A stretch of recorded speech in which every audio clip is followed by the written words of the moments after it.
ஆண்டவராகிய இயேசு கிறிஸ்துவின் நாமத்தில் உங்கள் யாவருக்கும் என் அன்பின் நல்வாழ்த்துக்கள். கர்த்தருடைய நியாய தீர்ப்பின் காரியங்களை குறித்து நம்ம தொடர்ச்சியாக தியானித்து வருகிறோம். போன முறை நம்ம சந்தித்து கொண்ட போது முதல் நியாய தீர்ப்பும் ரெண்டாவது நியாய தீர்ப்பும் கர்த்தருடைய பிள்ளைகளுக்கு அவர்களுடைய கிரியைகளுக்கேற்ற பலன்களை கொடுப்பதற்காக அமைக்கப்பட்டிருக்கிறது. அப்போ நம்ம ஏற்கனவே சொன்னோம், கர்த்தருடைய நியாய தீர்ப்புகள் மூன்று நிலைகளில் மூன்று ஸ்டேஜில் செய்யப்படுகிறது. ஏற்கனவே நம்ம பார்த்த மாதிரி நியாய தீர்ப்பு செய்யும் அதிகாரம் முழுவதும் இயேசுவின் கைகளிலே கொடுக்கப்படுகிறது. நியாய தீர்ப்பு கொடுக்கறதுக்குன்னு ஒரு சிங்காசனம் இருக்குது, அதுக்கு பேர் நியாயாசனம் என்பது. 3 முறைகள் இந்த நியாயாசனங்கள் வைக்கப்படுகின்றன. இந்த 3 முறையில் நீங்கள் பார்த்தீங்கன்னா முதல் முறையும் இரண்டாவது முறையும் கர்த்தருடைய பிள்ளைகளுக்கு, கர்த்தருக்குள் வாழ்ந்தவர்கள், கர்த்தருக்குள் மரித்தவர்கள், இவங்களுக்கு எல்லாருக்கும் அவரவருடைய கிரியைகளுக்கேற்ற பலன்கள் பகிர்ந்து கொடுக்கப்படுகிறது அப்படின்னு பார்த்தோம். 3வது நியாய தீர்ப்பு தான் எல்லாருக்கும் பொதுவான நியாய தீர்ப்பு. அதில் எல்லா மனிதர்களும் வந்து நிற்பாங்க. அந்த நேரத்தில் கர்த்தருடைய நியாய தீர்ப்பு செலுத்தப்படும் என்று நம்ம பார்த்தோம். இதில் இந்த முதல் நிலை நியாய தீர்ப்பை குறித்து தான் இப்போ நம்ம வாசித்து அறிந்து கொண்டு வருகிறோம்.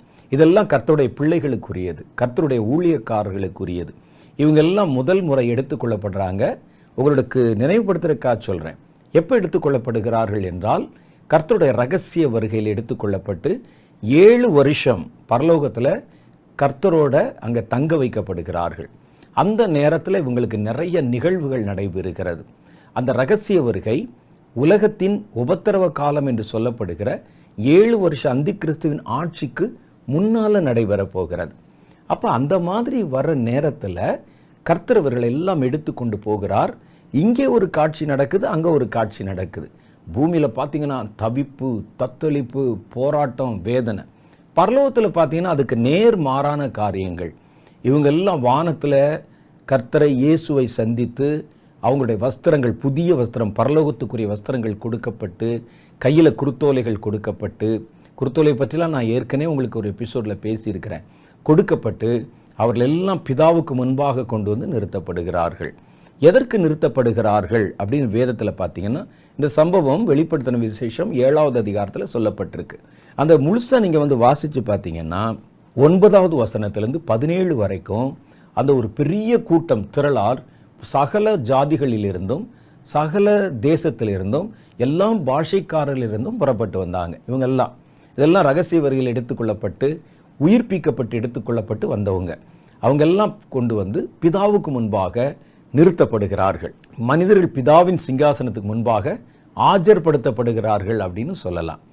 அவர்கள் அங்கே வந்தபோது அவங்களுக்கு அந்த சந்தோஷம் தாங்க முடியல. அவர்கள் கர்த்தரையும் ஆட்டுக்குட்டியானவரையும் புகழ்ந்து ஆர்ப்பரித்து சத்தமிடுகிறார்கள். இந்த காட்சியை பார்த்தபோது தேவ தூதர்களும் முகங்குப்புற விழுந்து பிதாவுக்கு மகிமையும் ஆட்டுக்குட்டியானவருக்கு கனத்தையும் சொல்லி ஆராதிக்கிறார்கள். அந்த நேரத்தில் ஏன் இவர்கள் இங்கே கொண்டு வரப்பட்டிருக்கிறார்கள், இதனுடைய காரணம் என்ன என்பதை யோவானுக்கு வெளிப்படுத்தும் முகமாக அங்கிருந்த ஒரு பரிசுத்தவான் யோவானிடத்தில் ஒரு கேள்வி கேட்கிறார். அவர் என்ன கேட்கிறார்னா, இவங்கெல்லாம் யாரு உனக்கு தெரியுமா?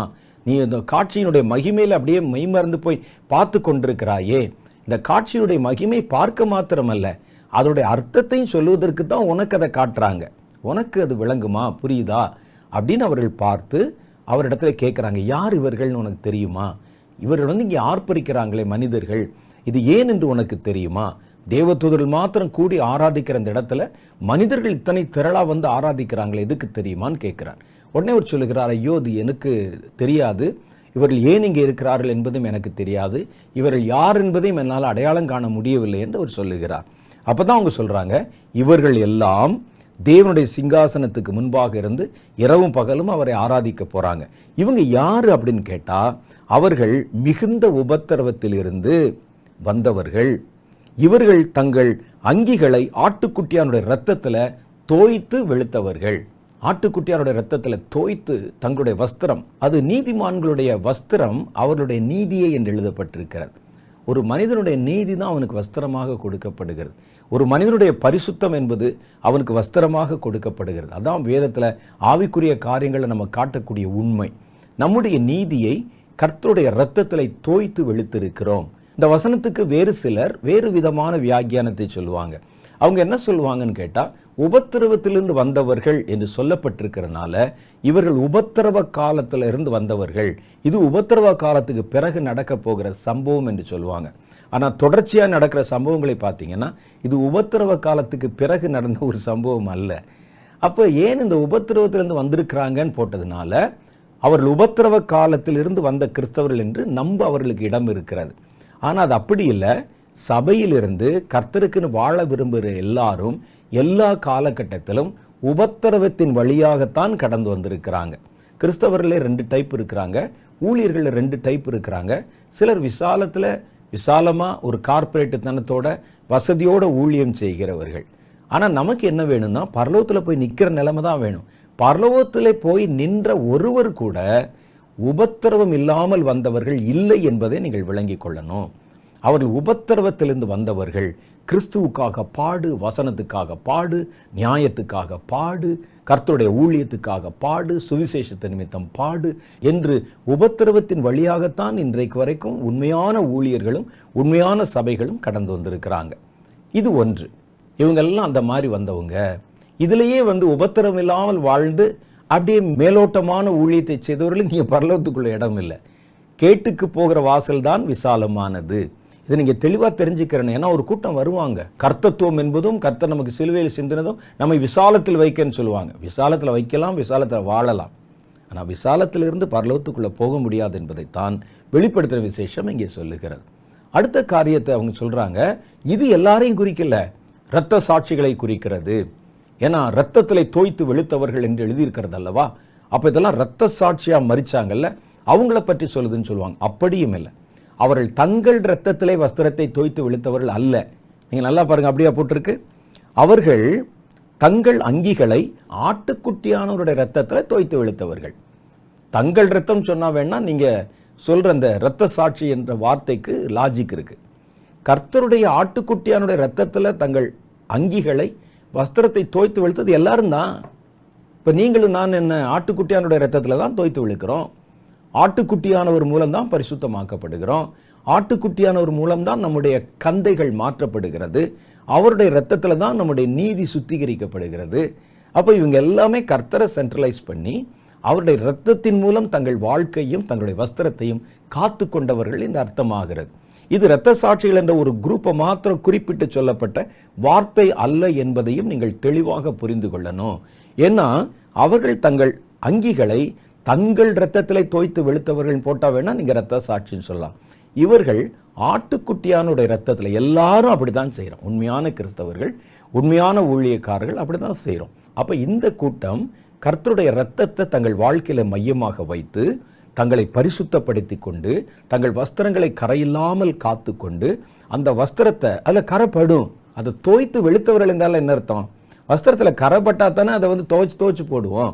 இவர்கள் ஒவ்வொரு முறை தங்களை அந்த இரத்தத்தினாலே கழுவி கொண்டு, அப்போ அந்த வஸ்திரத்தில் கரைப்பட்டிருக்கும், ஊழியம் செய்யும்போது ஏதாவது சின்ன சின்ன தவறுகள் நடந்திருக்கும். ஆனால் அவங்க என்ன செய்கிறாங்கன்னா அந்த வஸ்திரத்தை கடைசி வரைக்கும் ஆட்டுக்குட்டியானுடைய இரத்தத்தில் அதை கழுவி கழுவி தோய்த்து வெளுத்து அந்த இரத்தத்தை தங்கள் வாழ்க்கையிலே ஒரு பிரதானமான ஒரு பொருளாக பயன்படுத்தி கொண்டு தங்கள் வஸ்திரத்தை காப்பாற்றி கொண்டவர்கள், பரிசுத்தத்தோடு வைத்து கொண்டவர்கள் என்றுதான் அந்த வசனத்துக்கு பொருள் வருகிறது. அப்போ இப்படிப்பட்டவங்க தான் அங்கே நிற்கிறாங்க. எதுக்கு நிற்கிறாங்க என்பதையும் அவர் சொல்லுகிறார். அவர்களுக்கு இப்போ ஒரு பலன் கொடுக்கப்பட போகுது. என்ன பலன் கொடுக்க போகுது? வெயில் அவங்கள ஒன்றும் செய்யாது, உஷ்ணம் அவங்களை ஒன்றும் செய்யாது, மழை அவர்களை ஒன்றும் செய்யாது, பசி அவர்களுக்கு வராது. இதெல்லாம் பொதுவானது. அப்புறம் தனித்தனியாக ஒவ்வொருவருக்கு உண்டான பலன். அப்போ இவர் என்ன சொல்ல வர்றாருன்னா, ஏன் நிற்கிறாங்கன்னா பரலோகத்துக்குரிய அவர்கள் கிரியைகளுக்கு உண்டான பலனை இப்போ கொடுக்க போகிறாங்க. அவருடைய கண்ணீரை துடைக்க போகிறாங்க, அவர்களை நித்திய வெளிச்சத்தில் வைக்க போகிறாங்க. இதெல்லாம் பலன் தானே. அப்போ பலன் கொடுக்கிற ஒரு சந்திப்பு தான் பிதாவினுடைய சமூகத்தின் முன்னணியில் குமாரனாகிய கிறிஸ்துவின் மூலம் நிற்கிற அந்த பெருந்துரல் கூட்டத்துக்கு கொடுக்கப்பட போகிறது. இதான் அந்த முதல் நியாய தீர்ப்பு. இந்த நியாய தீர்ப்பில் யார் யாரெல்லாம் பங்கு பெற முடியும் என்று பார்த்தா ரொம்ப சுலபம். நம்ம இதுவரைக்கும் பார்த்ததை நீங்கள் கொஞ்சம் கவனித்து பார்த்தீங்கன்னா உங்களுக்கு தெரியும். வெளிப்படுத்தின விசேஷம் 11வது அதிகாரம் 18வது வசனத்தில் சொன்ன மாதிரி கர்த்தருடைய தீர்க்கதரிசிகள், கர்த்தருடைய ஊழியக்காரர்கள், கர்த்தருடைய பரிசுத்தவான்கள், கர்த்தருடைய நாமத்தின் மேல் பயபக்தியாக இருந்த சிறியோர் பெரியோர் ஆகிய எல்லாரும் கர்த்தருடைய நாமத்தை சொல்லுகிறவர்கள் அல்ல, கர்த்தருடைய நாமத்தை வச்சு வியாபாரம் பண்ணுகிறவர்கள் அல்ல, கர்த்தருடைய பெயரை தங்கள் ஊழியத்துக்கு பெயராக வைத்துக் கொள்ளுகிறவர்கள் அல்ல, கர்த்தருடைய பேருக்கு பயத்தையும் கனத்தையும் செலுத்துறவங்க. பக்தி மாத்திரமல்ல, பயத்தோடு கூடிய பக்தி, அதான் ரொம்ப முக்கியம். இன்னைக்கு பார்த்தீங்கன்னா ஏதோ கர்த்தர் வந்தால் அவருடைய தோளில் கை போட்டுருவான் போல் இருக்கே. அவர்களுடைய நடவடிக்கைகளை பார்த்தால் மன விருப்பத்தின்படி, இஷ்டத்தின்படி, நான் கர்த்தர் என்றால் எனக்கு கொடுக்க வேண்டிய கனம் எங்கே என்று கர்த்தர் கேட்கிறார். இயேசு நம்ம கூட இருக்கிறவர் தான், நமக்கு மிக நெருக்கத்தில் இருக்கிறவர் தான். ஆனால் அவர் கர்த்தர் என்பதை நீங்கள் மறந்துவிடக்கூடாது. இது கிருபையிலே கொடுக்கப்பட்டது. சிலருடைய ஜெபத்தில் பார்த்தா ஒருவர் மேடையில் பண்ண ஒரு ஜெபத்தை ஒரு சின்ன வீடியோ கிளிப்பில் பார்க்க நேரிட்டது எனக்கு. அவர் சொல்லுகிறார், கர்த்தர் நம்ம எப்படிலாம் கூப்பிடலாம்னு சொல்லிட்டு இயேசுவை மச்சின்னு கூப்பிடுறது, மாமா அப்படின்னு கூப்பிடுறது, இது என்னது? கர்த்தர் சொல்லுகிறார், நான் கர்த்தரானால் கனம் எங்கே என்று கேட்கிறார். கர்த்தர் தான், அவர் கீழே இறங்கி வந்துட்டாருங்கிறதுக்காக உங்களுக்கு சமமாயிருவாரா? சொல்லுங்களேன். பூமியில் 33 வருஷம் வாழ்ந்தார் என்பதற்காக நாமும் இயேசு ஒன்னாயிருவோமா? நம்ம கூட வாழ்கிறார் என்பதற்காக இயேசு நம்ம ஒன்னாயிருவோமா? இயேசு நம்மை தம்முடைய சிநேகிதர் என்று சொல்லுகிறார் என்பதற்காக இயேசு நம்ம ஒன்னாயிருவோமா? யோசிச்சு பாருங்க. அது கர்த்தர் தம்முடைய கிருபையிலே கொடுத்தது. அதை நம்ம காத்து கொள்ளணும். நம்ம கிடைத்த அந்த உயர்வான ஸ்தானத்தை நம்ம தக்க வைத்துக் கொள்ளணும். அதான் வேதம் சொல்லு. அதை கொள்ளையாடின பொருளாக நினைக்க கூடாது. இயேசு அப்படித்தானே சொன்னார். பிதாவுக்கு அவர் சமமானவராக உட்காரும்படி வைக்கப்பட்டிருந்தாலும் அவர் தனக்கு கிடைத்த ஸ்தானத்தை கொள்ளையாடின பொருளா எண்ணாமல், அப்படிதான வசனம் போட்டிருக்கு. கர்த்தர் நமக்கு கனத்தை கொடுத்தார், கர்த்தர் நம்மை கழுவினார், உங்க கூட நான் வாழ்வேன் என்று சொல்லி வாக்கு கொடுத்திருக்கிறார். என் கூட வாழ்கிறார் என்பதற்காக இயேசு நான் ஒன்னாயிர முடியுமா? அவர் தோளில் நான் கை போட்டுற முடியுமா? கொஞ்சம் யோசிச்சு பார்க்கணும். இயேசு இயேசு தான். அவர் பேரை சொல்றதுக்கு நமக்கு கிடைச்சதே ஒரு பெரிய கிருபங்க. அவருடைய கால் தூசி பெறுவோமா நம்ம? அதனால கர்த்தரிடத்தில் நீங்கள் பேசும்போதும் பழகும் போதும் ரொம்ப கவனமா இருக்கணும். அன்பாக பேசுவது வேறு, அதுக்காக முறை தவறி பேசுவது வேறு. ஜெபத்துல ரொம்ப கவனமா இருக்கணுமா? வேதம் சொல்லுகிறது, நீங்கள் பூமியில் இருக்கிறீர்கள், கர்த்தரிடத்தில் பேசும்போது உங்கள் வார்த்தைகள் சுருக்கமாக இருப்பதாக என்று எழுதியிருக்கிறது. சும்மா போய் அலட்டிட்டு இருக்கக்கூடாது. அவரிடத்துல பேசும்போது நம்ம யார்கிட்ட பேசுறோம் என்ற உணர்வு நமக்குள்ளே இருக்கணும். அதுதான் கர்த்தருடைய வேதம் சொல்லுகிறது. யாரை பற்றி குற்றஞ்சாட்டி பேசாத. பூமியில் இருக்கிறீங்க, பிதாவானவர் உங்களை கவனித்து கொண்டிருக்கிறார். அவர்களுடைய தூதர்கள் தினம் பிதாவை தரிசிக்கிறாங்க. பேசும்போது இதெல்லாம் மனசுல வச்சு பேசியா என்று கர்த்தர் நமக்கு கற்றுக் கொடுத்திருக்கிறார். அப்ப இந்த கனத்துக்குரியவர் இயேசு கிறிஸ்து. அதனால்தான் வேதம் சொல்லுது, யாரெல்லாம் இந்த இடத்துல பலன் பெறுவாங்கன்னு கேட்டா, கர்த்தருடைய தீர்க்கதரிசிகள், உண்மையான தேவனுடைய தீர்க்கதரிசிகள் இங்கே போய் நிற்கிறாங்க. ஒரு பெரிய கூட்டம் வந்து நிற்கிறாங்க. நம்ம செஞ்ச இவ்வளவு நாள் என்ன பாடுகளை பட்டோம். தீர்க்கதரிசிகளுடைய வாழ்க்கைன்னா சாதாரணமானதா? இன்னைக்கு நீங்க பார்க்கிற தீர்க்கதரிசிகள் வேற, இது புது வழி தீர்க்கதரிசிகள். ஆனா உண்மையான தீர்க்கதரிசிகளுடைய வாழ்க்கை அவ்வளவு கஷ்டம். கர்த்தர் சொல்றதை அப்படியே நிறைவேற்றணும். எசேக்கியேல் புஸ்தகத்தை படிச்சு பாருங்க. அவர் சொன்ன தீர்க்க தரிசனத்தை விட அவர் வாழ்ந்த வாழ்க்கை எவ்வளவு கடினமானது என்று பதிவு செய்யப்பட்டிருக்கிறது. எரேமியாவின் வாழ்க்கையை படித்து பாருங்க. அவருடைய வாழ்க்கை எவ்வளவு கடினமாய் இருந்தது என்பது நமக்கு அங்கே வெளிப்படையாக சொல்லப்பட்டிருக்கிறது. எல்லா தீர்க்கதரிசிகளுக்கும் இப்படியே செய்தார்களே என்றும் வேதத்தில் எழுதப்பட்டிருக்கிறது. அவங்களை அவமானப்படுத்தினாங்க, குற்றச்சாட்டுகளை கொண்டு வந்தாங்க, வாளால் அறுத்தாங்க. கர்த்தர் சொல்கிறார், உங்களுக்கு முன்பாக இருந்த உங்களுடைய தீர்க்கதரிசிகளுக்கும் இப்படியே செய்தார்களே என்று வேதத்தில் எழுதப்பட்டிருக்கிறது. அப்ப இந்த தீர்க்கதரிசிகள் இவ்வளவு பாடுகளப்பட்டாங்களே, எதுக்காக? எரேமியாவுக்கும் அந்த தேசத்து ஜனங்களுக்கும் என்ன பகை? கர்த்தர் சொன்னதுனால இவங்க கர்த்தரை விட்டு இவரை பிடிச்சிட்டாங்க. இவர்தான் வேண்டுமென்றே பேசுகிறார் என்று நினைத்து விட்டார்கள். அப்ப கர்த்தருடைய நாமத்து நிமித்தம், தீர்க்க தரிசனம் உரைத்தது நிமித்தம், ஜனங்களுக்கு கர்த்தருடைய மனதை சொன்னது நிமித்தம் பகைக்கப்பட்டவர்கள், பொறாமை கொண்டவர்கள், நகர வாசலுக்கு புறம்பே தள்ளி கல்லெறியப்பட்டவர்கள், வாளால் அறுப்புண்டு போனவங்க, அவங்க மேல இழி சொற்கள் பழி சொற்கள் போட்டவங்க, இதெல்லாத்தையும் தாண்டி வந்தாங்களே தீர்க்கதரிசி என்ற ஒரு அழைப்பு நிமித்தம் அவர்கள் அங்கே நிற்பாங்க, ஆவலா காத்திருப்பாங்க. கர்த்தருடைய ஊழியக்காரர்கள், உண்மையான தேவனுடைய ஊழியக்காரர்கள் பாடுகளின் வழியாய்த்தான் ஊழியம் செய்கிறாங்க. இதுக்கு நிறைய சாட்சிகள் சொல்ல முடியும். இன்னைக்கு நம்ம கண்களுக்கு அவர்கள் எல்லாம் தட்டுப்படுவதே இல்லை. காரணம் என்னன்னு கேட்டீங்கன்னா, இன்னைக்கு தங்களுடைய சத்தத்தை உயர்த்துகிறவர்களும் படாடோபமாக ஊழியம் செய்கிறவர்களும் கர்த்தருடைய ஊழியத்தை கார்ப்பரேட் தனமா மாத்தினவங்களும் தான் இன்னைக்கு ஊழியர்கள் என்பதை போல பெரிய சத்தமா தங்களை காண்பித்து கொண்டிருக்கிறாங்க. ஆனா உண்மையிலேயே பாகாலுக்கும் பணத்துக்கும் தங்கள் முழங்காலை முடக்காத தியாகமுள்ள ஊழியக்காரர்கள் நிறைய உலகம் முழுவதும் தேசம் முழுவதும் விரவி கிடக்கிறாங்க. கிராமத்தில் இருக்கிறாங்க, சின்ன சின்ன ஊர்களில் இருக்கிறாங்க. கர்த்தருடைய வார்த்தைக்கு சாட்சியாக வாழ விரும்பி கஷ்டத்தை அனுபவிக்கிறவங்க இருக்கிறாங்க. அவங்களுடைய சப்தம் இவங்களுடைய சப்தத்தை போல மேலோங்கி ஒலிக்காததுனால நம்முடைய கண்களுக்கு அவர்கள் தட்டுப்படுவதில்லை. இவங்க சத்தம் தான் பெரிய பெரிய ஸ்பீக்கர் வச்சு ஊஃபர் வச்சு பெரிய பெரிய ஒரு தோற்றத்தில் சொல்லப்படுகிறதே. அவங்களுக்கு மேக்சிமம் மெகாஃபோன் கிடைச்சாலே பெருசு. அப்படிப்பட்ட ஒரு சத்தம் எங்கே வெளியே வரப்போகுது யோசிச்சு பாருங்க. ஆனால் இந்த பரலோகத்துக்குள்ளே வரும்போது அப்போ தான் இவங்களெல்லாம் யார் என்பதை நம்ம பார்க்க போகிறோம். இந்த சத்தம் போட்ட ஆட்கள், கர்த்தருடைய ஊழியத்தை வச்சு தங்களை உயர்த்தி கொண்டவர்கள், சம்பாதித்தவர்கள், கார்பரேட்டுத்தனமாக கர்த்தருடைய ஊழியத்தை மாற்றினவன் ஒருத்தரும் இங்கே இல்லையே. உபத்திரவப்பட்டவங்க வஸ்திரத்தை ரத்தத்தில் தோய்ப்பானா? கர்த்தருடைய ரத்தத்தில் தோய்த்து வெளுத்தவர்கள், பாடுபட்டவர்கள், மிகுந்த உபத்திரவத்திலிருந்து வந்தவங்க, அந்த கூட்டம் தானே நின்று கொண்டிருக்காங்க. அப்போ இப்படிப்பட்ட ஊழியர்கள் இன்னைக்கு இருக்கிறாங்க. நம்ம பார்க்குறோம், அப்படி மேலோட்டம் பார்க்குறோம். சில சொல்கிறாங்க அவர் தப்பு, இவர் தப்பு, இவர் தப்புன்னு. இதெல்லாம் மேலோட்டமாக நமக்கு தெரிகிற சில ஊழியர்கள் தான். இதை தாண்டி உண்மையான ஊழியக்காரர்கள் பல இடத்துல இருக்கிறாங்க. அப்போ நாமும் அப்படிப்பட்ட ஊழியர்களாக இருக்கணும். இப்போல்லாம் பார்த்தீங்கன்னா ஒரு புது கலாச்சாரம் பெருகிக்கொண்டு ஊழியமே செய்ய மாட்டார், ஒவ்வொருத்தரை பற்றியும் குறை சொல்லி கொண்டு அதை ஒரு ஊழியமாக்கி கொண்டு செய்கிற ஒரு கூட்டத்தார் இந்த யூடியூப் காலத்தில் நிறையா வந்திருக்கிறாங்க. அவருடைய பின்புலத்தை நீங்கள் எடுத்து பார்த்தா கர்த்தருக்கு எந்த ஊழியம் செஞ்சிருக்க மாட்டான்.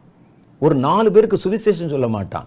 வீட்டில் உட்கார்ந்து கொண்டே இந்த ஊழியர் பேசுகிற தப்பு, அங்கே நடத்துகிற ஜெபம் தப்பு, திறப்பின் வாசல் அப்படிங்கிற ஒரு பேரே கிடையாது தப்பு, எழுப்புதல்னு ஒரு பேரே கிடையாது தப்பு, இவர் இங்கே இவரோட பாவம் செய்தார், இந்த தப்பு பண்ணினார், இது திருடினார், ஐடியில் ஏமாத்தினார், இப்படியே போட்டுக்கிட்டே இருப்பான். தயவுசெய்து அது வேண்டாம். ஒரு ஊழியக்காரனை குறை சொல்லக்கூடாதுன்னு நான் சொல்லலை. குறை சொல்லுகிற தகுதியை முதல்ல நீங்கள் வளர்த்துக்கிறணும். பவுல் அப்படி செய்தார். பவுல் சில தப்பான ஊழியர்கள் வரும்போது சுட்டி காண்பித்தார். ஆனால் அதுக்கு முன்னால் பவுல் ஒரு பெரிய ஊழியத்தை செய்து திரளான ஜனங்களுக்கு ஒரு வழிகாட்டியாக அவர் இருந்தார். அப்போ சொன்னார், தப்பான ஊழியங்கள்லாம் கொஞ்சம் கவனமாக இருங்கன்னு சொன்னாங்க. நியாயம். நீங்கள் எந்த ஒரு கல்லையும் அசைத்து போடாமல் இதை வச்சுட்டு ஒரு ஊழியக்காரன் என்று வருவது, அந்த ஊழியக்காரனை குறித்து பிடிக்காதவர்கள் எல்லாம் இவருக்கு ஆதரவு தெரிவிப்பது, லைக்ஸ் போடுவது, இவரை ஒரு ஊழியக்காரர் என்ற ஸ்தானத்தில் கொண்டு வரும், இதெல்லாம் பரலோகத்தில் போகாதுங்க. இருக்கிற ஒரே ஒரு வாழ்க்கை. ஒரு நேரம் கடந்து விட்டு உங்களுடைய புஸ்தக சுருள் மடிக்கப்பட்டு விட்டால் அந்த நாளை மறுபடியும் கொண்டாட முடியாது உங்களால். அதனால் இருக்கிற காலங்களில் நல்ல ஊழியர்கள், தேவனுக்குன்னு தங்களுடைய வாழ்க்கை அர்ப்பணித்த ஊழியர்கள், பயன்பட்ட ஊழியர்கள், இவங்க அங்கே போய் நிற்பாங்க. 3வது கர்த்தருடைய பரிசுத்தவான்கள், கரை திரை பிழையில்லாமல் கர்த்தருடைய சட்டதிட்டங்களுக்கு கீழ்ப்பட்டு நடந்த தேவனுடைய பிள்ளைகள். இது தவிர கர்த்தருடைய நாமத்தின் மேல் பயபக்தியாயிருந்த சிறியோர் பெரியோர் ஆகிய எல்லாரும் இதில் பங்கு பெறுவாங்க என்று கர்த்தருடைய வேதம் வெளிப்படுத்த விசேஷம் 11வது அதிகாரம் 18வது வாக்கியத்திலே நமக்கு சொல்லி இருக்கிறது. அடுத்து யாரெல்லாம் அங்கே போய் நிற்கிறாங்கன்னு பார்த்தீங்கன்னா, கிறிஸ்துவுக்குள் மரித்து எழுந்தவர்கள். சொன்னேன், அந்த எக்காலசத்தை கேட்கும்போது அவங்க அங்கே நிற்கிறாங்க. அடுத்து கிறிஸ்துவுக்குள் வாழ்ந்து எடுத்துக்கொள்ளப்பட்டவர்கள். இவங்க எல்லாருமே என்ன ஆகுறாங்கன்னா, மறுரூபமாக்கப்பட்டு வானத்துக்குரிய மேனியை தரித்து கொண்டு அங்கே நிற்கிறாங்க என்று கர்த்தருடைய வேதம் நமக்கு சொல்லுகிறது. இவங்க எல்லாம் அங்கே நிற்கும்போது இப்போ எல்லாரையும் கொண்டு வந்துட்டாங்களா? அவங்களாம் துதிக்க ஆரம்பிச்சிட்டாங்களா? கர்த்தரை ஆராதிக்க ஆரம்பிச்சிட்டாங்களா? எல்லாம் தேவ தூதர்களும் கர்த்தருடைய நாமத்தை மகிமைப்படுத்திட்டாங்களா? சும்மா வேடிக்கை பார்க்கறது கொண்டு வந்தவர்கள் நிறுத்தப்படலை. ஒருவரை ஒருவர் பார்த்து கொள்வதற்கும் அறிமுகப்படுத்திக் கொள்வதற்கும் நிறுத்தப்படலை. இனி அடுத்து ஒரு சம்பவம் நடத்தப்பட போகிறது. அவர்கள் அங்கே நிற்கையிலே இப்போ அடுத்த கட்டம், அவங்கெல்லாம் ஒழுங்குபடுத்தப்பட்டு அவருடைய வரிசையிலே நியாயந்திருக்க போகிறாங்க. இப்போ அவர்கள் நியாயந்திருக்க போகிறதுக்கு முன்னால் ஒவ்வொருவரும் சிங்காசனத்துக்கு முன்னால் போய் நிற்கணும். கர்த்தருடைய அக்கினி அங்கே இறங்கி வரும். இப்போ அவர்களுடைய கிரியைகள் சோதித்து அறியப்பட்டு அவைகளுக்கு உண்டான பலன் கொடுக்கப்படும். இதில் யாருக்கு பலன் கொடுக்குறாங்கன்னு பார்த்தா, இவர்களுடைய கிரியைகளுக்கு பலன். இவங்க செஞ்ச ஊழியம், இவர்கள் செய்த நற்கிரியை, இது எல்லாம் கொண்டு முன்னால் நிற்கும். எப்படி நம்ம கண்ணுக்கு முன்னால் அல்லது முன்னால் எல்லாம் ஒரு காட்சி பொருளாக நிற்கும். நம்ம செஞ்சோம், ஊழியம் செஞ்சோம், ஆனால் அந்த ஊழியத்தினுடைய தன்மை என்ன, அதை சோதித்து பார்ப்பாங்க. பலம் உள்ளதா, பலன் அளித்ததா, அந்த ஊழியம் அதில் பிரயோஜனம் இருந்ததா, அல்லது ஏனோ தானோன்னு சொல்லி விதைக்கப்பட்டதா? அலட்சியமான ஊழியங்கள் எல்லாம் இருக்குது நிறையா. இங்கே பார்க்கணும், அலட்சியமான ஊழியங்கள் இதெல்லாம் இருக்குதா? ஒரு சின்ன உதாரணத்தை சொல்லணும்னா, விதைக்கிறவன் ஒருவன் புறப்பட்டான். அவன் விதைத்த போது சில விதைகள் வழியருகே விழுந்தது. அதையெல்லாம் வானத்தின் பறவைகள் எடுத்துக்கொண்டது. சில விதைகள் கல் பாறையில் போய் விழுந்தது. அதில் வேர் கொள்ள முடியாததுனால வெயில் வந்த போது தீந்து போய்விட்டது. சில விதைகள் முள்ளுள்ள இடங்களில் போய் விழுந்தது. கொஞ்சம் வளரும்போது முள்ளு நெருக்கி போட்டதுனால அந்த விதைகள் உள்ளேயே மடிந்து போய்விட்டது. சில விதைகள் நல்ல நிலத்தில் விழுந்தது, அது கனி கொடுத்ததுன்னு போட்டிருக்கு. இது ஊழியம்தான். ஆனால் பாருங்க, இந்த விதைக்கிறவன் அவன் தன்னுடைய அலட்சியத்தினால என்னமோ தெரியல, இந்த விதைகளை வழியருகிலே போய் விதைச்சான். அவன் தெரியும் அது விளைஞ்சா கூட எஜமானுடைய களஞ்சியத்தில் சேராது. வழியருகிலே விழுந்து ஒருவேளை விளைஞ்சா யாருக்கு சொந்தமாகும் சொல்லுங்களேன்? வழியருகே இருக்குது, யார் இது சொந்தம் கொண்டாடுவாங்க? அப்போ அந்த விதை நாம் போட்டது நீங்கள் சொல்லுவதற்கும் அடையாளம் இருக்காது. கல் பாறையில் போய் விழுந்தது. சிலர் மாத்திரம்தான் என்ன செய்கிறாங்கன்னா, கவனமாக எங்கே அந்த விதை விதைச்சா அது விளையும், அதை எப்படி கவனமாய் கையாண்டால் நல்ல கனி கொடுக்கும் என்பதை அறிந்து வேலை செய்வாங்க. அப்போ ஊழியம் செய்யலாம், எல்லாம் நம்ம ஊழியம் செய்யலாம். ஆனால் நம்ம செய்த ஊழியத்தில் எதெல்லாம் நிலைக்கிறது? இப்போ இவர் தூவின விதையில பாருங்க, அந்த வழியருகே விழுந்த விதை நிலைக்கலை. கல் பாறையில் விழுந்த விதை நிலைக்கலை. அங்கே செஞ்ச ஊழியம் நிலைக்கலை. முள்ளுள்ள இடங்களில் விதைத்த விதை முளைக்கலை. அப்போ நல்ல நிலத்தில் விழுந்தது மாத்திரம்தானே முளைச்சது. 4 இடத்துல விழுந்ததில் ஒரு இடத்துல விழுந்தது மாத்திரம்தான் விளைந்தது என்பதை உங்களுடைய கருத்திலே நீங்கள் கொள்ள வேண்டும். அப்போ வெளியே பார்க்கும்போது விதைக்கிற மாதிரி தெரியும், ஊழியம் செய்கிற மாதிரி தெரியும் எல்லாம். அதில் எது கனி கொடுத்தது, எது பலன் கொடுத்தது, எது மகிமையை கொண்டு வந்தது, எது எஜமானுடைய களஞ்சியத்தில் சேர்ந்தது என்றதெல்லாம் அங்கே சோதிச்சு பார்ப்பாங்க. நான் 40 வருஷம் ஊழியம் செஞ்சேன், பெருசு இல்லை. 47 வருஷம் ஊழியம் என்ன செஞ்சீங்க, அதான் பெருசு. அது பிதாவுக்கு கனத்தை கொண்டு வந்ததா? நான் செஞ்ச ஊழியம் எல்லாம் கொண்டு வந்தாங்க பிதாவுக்கு முன்னால் நிறுத்தப்படும். எனக்கு கொடுக்கப்பட்ட காலம், நம்ம இன்னைக்கு கால அவகாசத்தை வைத்து நான் ஒரு பெரிய ஊழியக்காரன் என்று சொல்லுகிறோம். நான் கூட பல இடத்துல சொல்லியிருக்கேன், நான் 42 வருஷமா ஊழியம் செய்கிறேன் என்று. அதெல்லாம் ஒரு தகுதி அல்ல. நாம் என்ன செய்கிறோம் என்பதுதான் ஒரு தகுதி. அதில் எந்த அளவுக்கு கர்த்தருக்கு மகிமை வந்திருக்கிறது, பரலோகத்துக்கு என்ன லாபம் கிடைச்சிருக்குது, இதைத்தான் அவங்க சோதிச்சு பார்ப்பாங்க. அப்போ இதில் என்ன நடக்குதுன்னா, அந்த அளவை வைத்து தான் என்னுடைய பலன் அங்கே தீர்மானிக்கப்படுகிறது. அடுத்து அவருடைய கிரியைகள் என்பது கர்த்தருடைய பிள்ளைகள் கர்த்தருக்காக செய்த ஊழியங்கள் மற்றும் நற்கிரியைகள் பற்றியது. இதைத்தான் அவங்க அந்த இடத்துல சோதிச்சு பார்க்குறாங்க, ஒவ்வொரு காரியத்தையும். 3வது பாருங்க, கர்த்தர் தம்முடைய ஜனங்கள் இந்த உலகத்தில் செய்த திரளான பணிகளை கட்டளையிட்டிருக்கிறார். அது உண்மை. நிறைய வேலைகளை நம்ம எல்லாருக்கும் கொடுத்திருக்கிறாரு. அதுல ஒவ்வொருவருக்கும் ஒவ்வொரு தனிப்பட்ட வேலைகள், பணிகள் கொடுக்கப்பட்டிருக்கிறது. யார் எதை செய்யணும் என்பதை தேவன்தான் தீர்மானிக்கிறார். நீங்க என்ன செய்யணும்னு தீர்மானிக்கிறார். அதை அவர்கள் செஞ்சு முடிச்சிருக்கணும். எனக்கு ஒரு வேலை, இவ்வளவு பெரிய வேலை கொடுத்துருக்காருன்னா அதில் நான் எந்த அளவு செஞ்சு முடிச்சிருக்கிறேன், அல்லது அதை முழுவதுமாய் முடித்து விட்டேனா, அல்லது அதில் 60% தான் என்னால் முடிக்க முடிந்ததா, 40% தான் முடிக்க முடிந்ததா, எல்லாத்தையும் கணக்கு பார்ப்பாங்க. ஆடிட்டிங் மாதிரி அங்கே நடக்கும். நிஜத்தில் பார்த்தீங்கன்னா சில ஆளுக்கு என்ன செய்வாங்கன்னா, கர்த்தர் தங்களுக்கு கொடுத்த பணியை முழுசாக நிறைவேற்றிருப்பாங்க. எனக்கு இவ்வளோதான் கர்த்தர் கொடுத்துருக்கிறார் அப்படின்னு சொன்னால் அதை முழுசாக நிறைவேற்றிருப்பாங்க. சிலர் என்ன செய்வாங்கன்னா, தங்களுடைய நிலைகளுக்கு ஏற்ப தங்களுக்கு இடப்பட்ட பணிகளை செய்திருப்பார்கள். தங்களுடைய நிலைக்கு ஏற்ற மாதிரி கொஞ்சம் நமக்கு மற்ற வேலையும் இருக்குல்ல, நம்ம அதனால் என்ன செய்யணும்னா அந்த வேலைக்கு உண்டான நேரம் போக மீதி நேரங்களை கர்த்தருக்கு கொடுப்போம். அல்லது எனக்கு ஒரு சரீரத்தில் ஒரு பலவீனம் இருக்கிறது, என்னால் இவ்வளோதான் செய்ய முடியும்னு சிலர் செஞ்சுருப்பாங்க. சிலர் முழுமையாகவும் சிலர் அரைகுறையாகவும் அவங்களுடைய நிலைமைக்கு ஏற்ற மாதிரி செஞ்சுருப்பாங்கல்ல. இதைத்தான் வேதம் சொல்லுகிறது, 1 30, 1 60, 1 100 கனி கொடுத்தது என்று. அப்போ இதில் 3 நிலைகளை இங்கே சொல்கிறாங்க. இது மாதிரி ஒருவேளை வேறு நிலைகள் இருந்தாலும் இருக்கலாம், 80 இருக்கலாம், 70 இருக்கலாம், 60 இருக்கலாம். இதெல்லாத்தையும் பார்த்தீங்கன்னா அப்போ இந்த ஏற்றத்தாழ்வுகள் வித்தியாசம் இருக்கிறது. எனக்கு கொடுக்கப்பட்ட ஊழியம் தான் 100%. அந்த ஊழியத்தில் நான் எவ்வளவு செஞ்சிருக்கிறேன் என்பதுதான் அதனுடைய கணக்கு. இதையும் கர்த்தருடைய வேதம் அங்கே சொல்லப்பட்டிருக்கிறது. இதில் முதல்ல நம்ம பார்த்தது ஊழியத்தினுடைய அளவு. எனக்கு ஒரு பெரிய ஒரு ஊழியத்தின் ஒரு அளவு கொடுக்கப்பட்டா அதில் நான் எவ்வளவு செய்தேன் என்பது பார்க்குறாங்க. ரெண்டாவது என்ன பார்க்குறாங்கன்னா, நான் செஞ்சு முடித்த ஊழியத்தில் இருக்கிறேன்ல, அந்த ஊழியத்தினுடைய குவாலிட்டி, தன்மை, எந்த அளவில் அந்த ஊழியத்தினுடைய குவாலிட்டி. சுவிசேஷம் எல்லாரும் சொல்லலாம், ஆனால் அந்த ஊழியத்தினுடைய குவாலிட்டின்னு ஒன்று இருக்குல்ல. எப்படி சொன்னாங்க? தீர்க்க தரிசனம் எல்லாரும் சொல்லலாம், தீர்க்க தரிசனத்தினுடைய குவாலிட்டின்னு ஒன்று இருக்குல்ல. நானும் தீர்க்க தரிசனம் சொல்கிறேன், நீங்களும் தீர்க்க தரிசனம் சொல்கிறீங்க, மோசையும் தீர்க்க தரிசனம் சொல்கிறாரு, எரேமியா தீர்க்க தரிசனம் சொல்கிறாரு. அப்போ வித்தியாசம் இருக்குல்ல. அந்த நம்ம செய்த ஊழியத்தினுடைய அந்த தரம், அதுவும் பரிசோதிக்கப்படுமாம். அதன் தரமாக செஞ்சுருக்கிறானா அந்த ஊழியத்தை, கர்த்தருடைய சட்டங்களின் படி கீழ்ப்படி செஞ்சுருக்கிறானா, அல்லது அங்கங்கே ஏதாவது அட்ஜஸ்ட்மெண்ட் பண்ணி அந்த ஊழியத்தை அப்படியே வந்து ஒட்டிக்கிட்டி அப்படி ஓட்டியிருக்கானா, இதெல்லாம் பார்ப்பாங்களாம். அதான் முக்கியம். அதனுடைய அளவும் சோதிக்கப்படும், அதனுடைய குவாலிட்டி, அந்த தரமும் சோதிக்கப்படும்.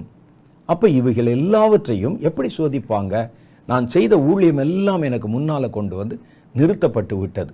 எல்லாம் அப்படி ஒரு சின்ன ஒரு அடையாளம். அது எப்படி நடக்கும்னு நமக்கு தெரியல. நாம் அதை ஒரு கற்பனையாக வைத்து கொண்டால், நான் செய்த சுவிசேஷ ஊழியம், நான் செய்தது ஒரு மினியேச்சர் மாதிரி வந்து நிற்கும்னு வச்சுங்களேன். எல்லாம் நம்ம கண்ணுக்கு முன்னால் அங்கே வந்து நிற்கும். நின்ன உடனே என்ன நடக்கும்? இதை சோதிப்பதற்கு ஒரு அக்கினி இருக்கிறார். அது ஆவியானவருடைய அக்கினி.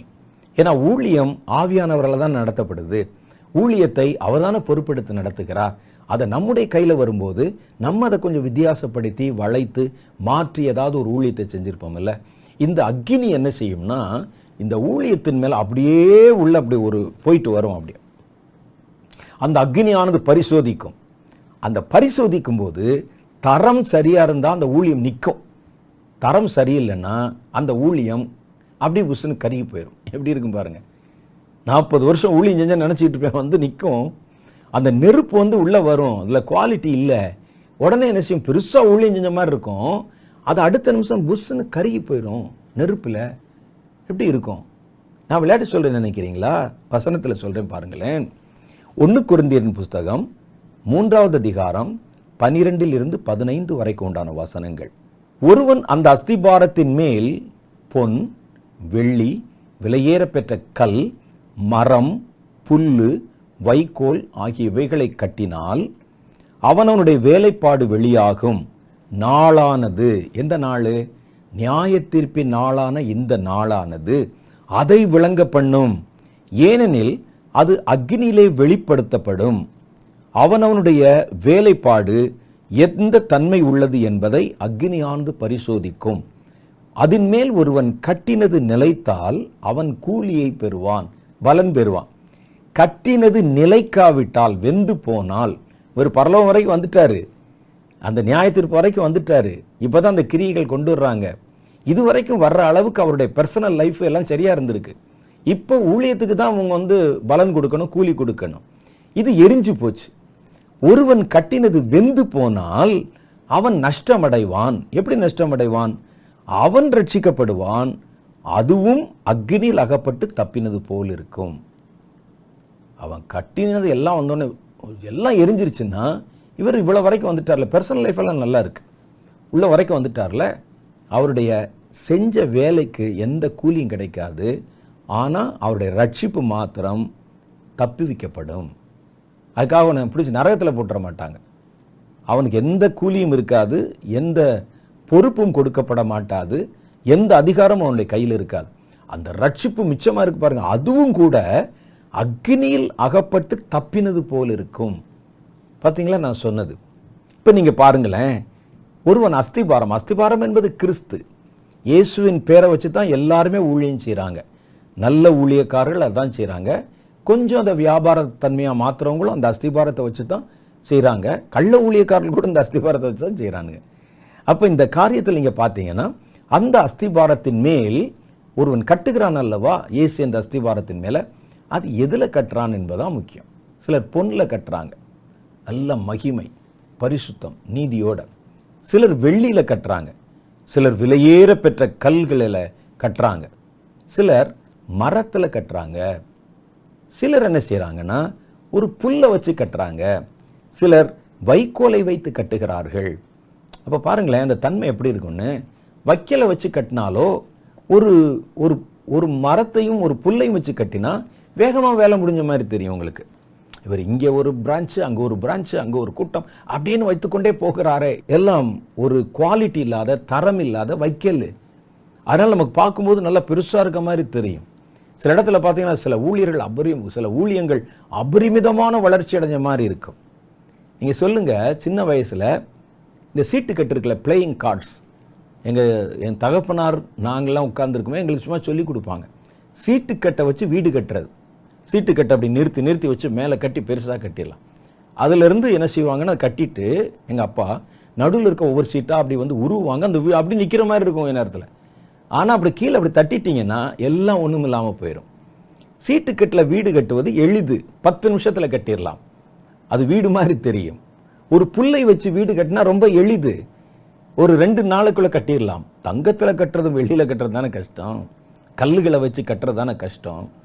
அப்போ சிலர் என்ன செய்கிறாங்கன்னா ஊழியம் பார்த்தா பெருசாக இருக்க மாதிரி தெரியும்.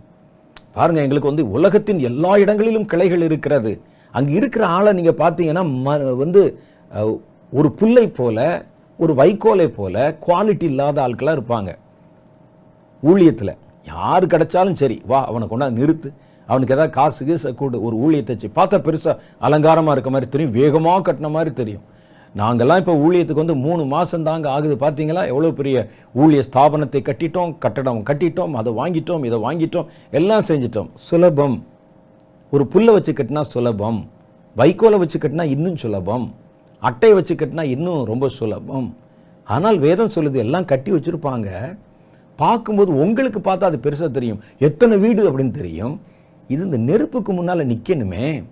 நெருப்புக்கு முன்னால் பெரிய பெரிய கட்டிடங்கள், பல இடத்துல அதனுடைய கிளைகள், அதில் ஜனங்கள், ஒரு செகண்ட் அடித்த உடனே அது எல்லாம் ஒன்றுமில்லாமல் போய்விடும். எப்படி இருக்கும் யோசிச்சு பாருங்களேன்.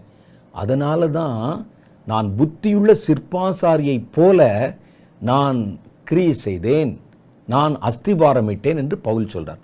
புத்தியுள்ள சிற்பாசாரி, ஒரு சிலை செதுக்கிறான்ல, ஒரு கட்டடம் கட்டுறான்ல, அது மாதிரி ஒரு புத்தியோடு நம்ம செயல்படணும்.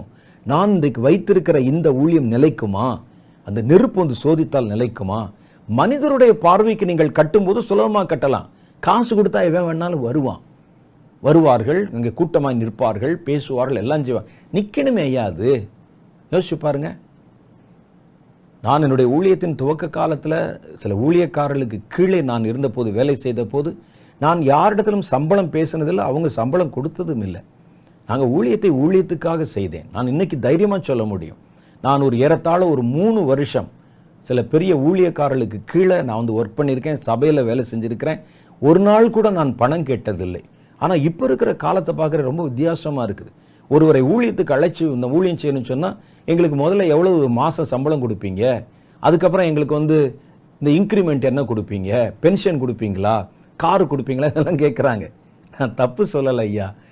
நெருப்பு சோதிக்கும் போது நீங்கள் கட்டினீங்களே, யாரை வச்சு கட்டினீங்க என்பதுதான் முக்கியம்.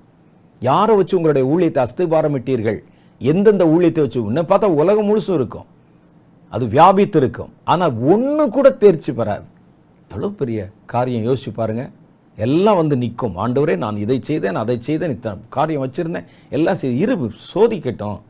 அந்த நெருப்பு சோதிக்கும் போது ஒரு நிமிஷத்தில் எல்லாம் அழிஞ்சு போய் கடைசியில் கட்டையாக நிற்குமா?